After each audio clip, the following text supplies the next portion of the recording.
فاطمہ بنت خطاب اور بہنوئی سعید بن زید نے جلد ہی اسلام قبول کر لیا، لیکن عمر اپنے باپ دادا کے مذہب پر سختی سے قائم رہے، ڈٹ کر اسلام کی مخالفت کی، مسلمان ہو جانے والوں کو مارتے پیٹتے تھے، مارتے پیٹتے 6 سال گزر گئے، لیکن عمر کسی ایک انسان کو بھی اسلام سے نہ پھیر سکے۔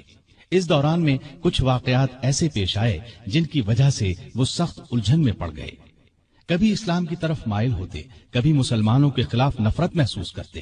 اس کی وجہ یہ تھی کہ رسول کریم صلی اللہ علیہ وسلم کے متعلق قریش کے کافروں نے مشہور کر رکھا تھا کہ وہ جادوگر ہیں۔ اس زمانے میں ایک روز انہوں نے رسول پاک صلی اللہ علیہ وسلم کو حرم شریف کے اندر نماز پڑھتے دیکھا تو وہ آپ کے پیچھے کھڑے ہو گئے۔ اس وقت آپ صلی اللہ علیہ وسلم قرآن پاک کی سورۃ الحاقہ کی بلند آواز میں تلاوت کر رہے تھے۔ اللہ کے کلام نے ان پر بہت اثر کیا، انہیں یقین ہو گیا کہ آپ نہ تو جادوگر ہیں اور نہ شاعر ہیں۔ دل میں اسلام کے لیے نرم گوشہ پیدا ہو گیا، لیکن باپ دادا کا مذہب چھوڑنے پر اب بھی تیار نہ ہوئے۔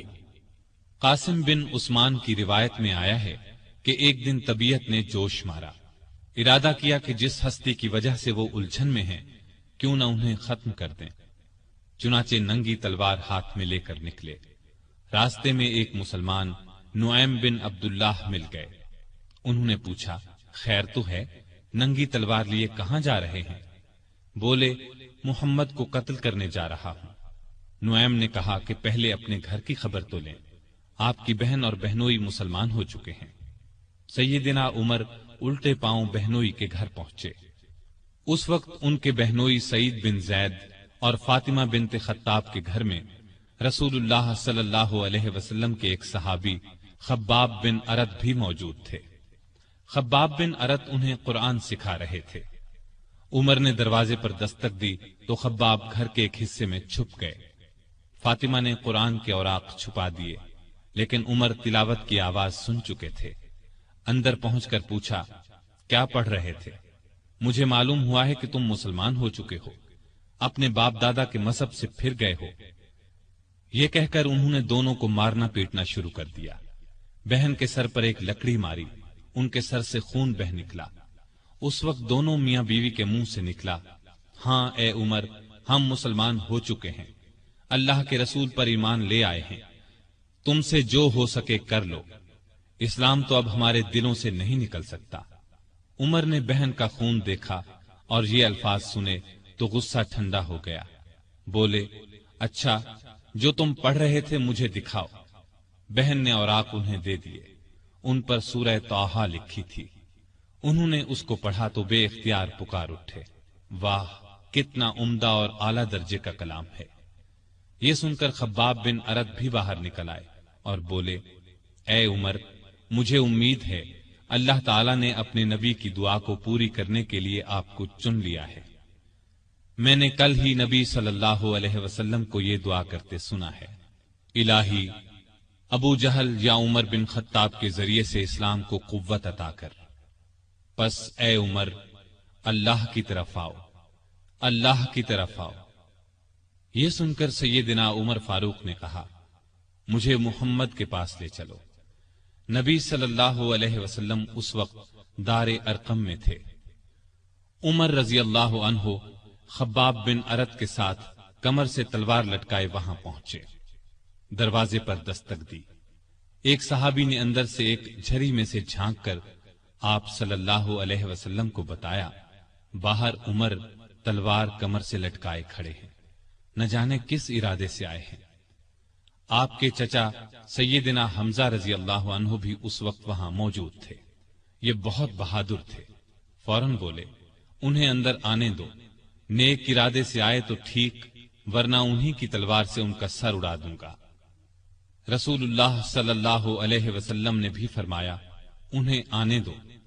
چنانچہ دروازہ کھول دیا گیا۔ عمر اندر داخل ہوئے۔ آپ صلی اللہ علیہ وسلم اٹھ کر ان کی طرف بڑھے، ان کی چادر کو مٹھی میں دبا کر زور سے کھینچتے ہوئے فرمایا، خطاب کے بیٹے، تم کس ارادے سے آئے ہو؟ سیدنا عمر رضی اللہ عنہ نے عرض کیا، اے اللہ کے رسول، میں اللہ اور اس کے رسول پر ایمان لانے کے لیے حاضر ہوا ہوں۔ اس پر آپ صلی اللہ علیہ وسلم نے زور سے اللہ اکبر فرمایا۔ باقی مسلمانوں نے بھی اللہ اکبر کا نعرہ لگایا۔ اب عمر رضی اللہ عنہ نے کلمہ پڑھا، پھر بولے، اے اللہ کے رسول، کیا ہم حق پر نہیں ہیں؟ آپ نے فرمایا، اس ذات کی قسم جس کے قبضے میں میری جان ہے، تم لوگ حق پر ہو۔ یہ سن کر سیدنا عمر فاروق نے عرض کیا، جب ہم حق پر ہیں اور کافر غلط راستے پر، تو پھر اپنا دین کیوں چھپائیں؟ آپ نے فرمایا، اے عمر، ابھی ہماری تعداد تھوڑی ہے اور تم دیکھ رہے ہو کہ ہم کن حالات سے گزر رہے ہیں۔ سیدنا عمر نے یہ سن کر فرمایا، اس ذات کی قسم جس نے آپ کو نبی بنا کر بھیجا ہے، میں اسلام لانے سے پہلے جن لوگوں میں اٹھتا بیٹھتا تھا، اب مسلمان ہو کر ان کے سامنے جاؤں گا۔ اس پر تمام مسلمان دار ارقم سے 2 صفیں بنا کر نکلے اور کعبے کی طرف روانہ ہوئے۔ ایک صف میں عمر تھے، دوسری میں حمزہ۔ سب نے مسجد حرام میں نماز ادا کی۔ قریش نے یہ دیکھا تو طیش میں آ گئے۔ اس وقت تو کچھ نہ کہا، جب عمر تنہا نظر آئے تو ان پر حملہ کر دیا۔ انہوں نے بھی ڈٹ کر مقابلہ کیا۔ آخر کافر انہیں چھوڑ کر چلے گئے۔ یہ واقعہ نبوت کے 6 سال پیش آیا۔ ایمان لانے کے بعد 6 سال تک مکے میں رہے، پھر دوسرے مسلمانوں کے ساتھ مدینے کی طرف ہجرت کی۔ ایسے میں کفار کو مخاطب ہو کر فرمایا، میں آج مکے سے جا رہا ہوں، کسی میں ہمت ہے تو مجھے روک کر دکھائے۔ کوئی آگے نہ آیا۔ اس طرح آپ قباء پہنچے۔ پھر نبی کریم صلی اللہ علیہ وسلم اور ابو بکر ہجرت کر کے وہاں تشریف لائے۔ مسجد قباء کی تعمیر کے بعد سب نے مدینے کا رخ کیا۔ ہجرت کے وقت سیدنا عمر فاروق کی عمر 40 سال کے قریب تھی۔ اس کے بعد وہ 23 برس اس دنیا میں رہے۔ یہ سارا زمانہ مدینے میں گزارا، مسجد نبوی کی تعمیر میں حصہ لیا۔ آپ صلی اللہ علیہ وسلم نے مہاجرین اور انصار میں بھائی چارہ کرایا تو اتبان بن مالک کو ان کا بھائی بنایا۔ انہوں نے اپنا نصف مکان انہیں دے دیا۔ عبداللہ بن زید نے خواب میں اذان کے الفاظ سنے۔ انہوں نے یہ الفاظ نبی کریم صلی اللہ علیہ وسلم کو سنائے تو آپ صلی اللہ علیہ وسلم نے سیدنا بلال کو حکم دیا، اذان کہیں۔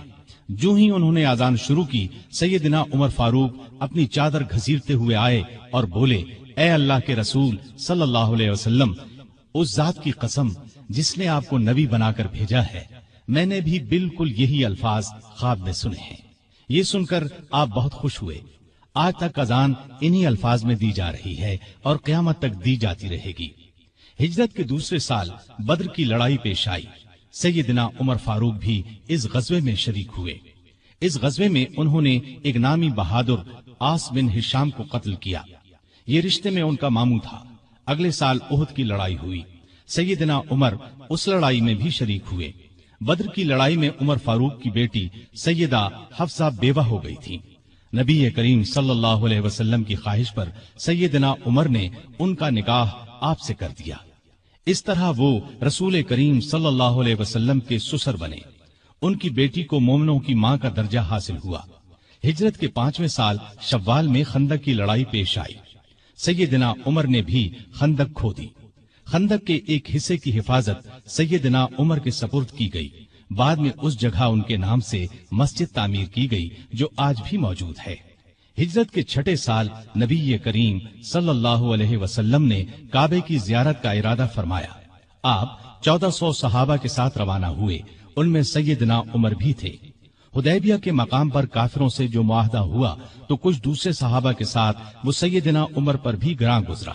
وہ رسول اللہ صلی اللہ علیہ وسلم کی خدمت میں حاضر ہوئے اور عرض کی، کیا آپ اللہ کے سچے نبی نہیں ہیں؟ آپ نے فرمایا، یقیناً میں اللہ کا سچا نبی ہوں۔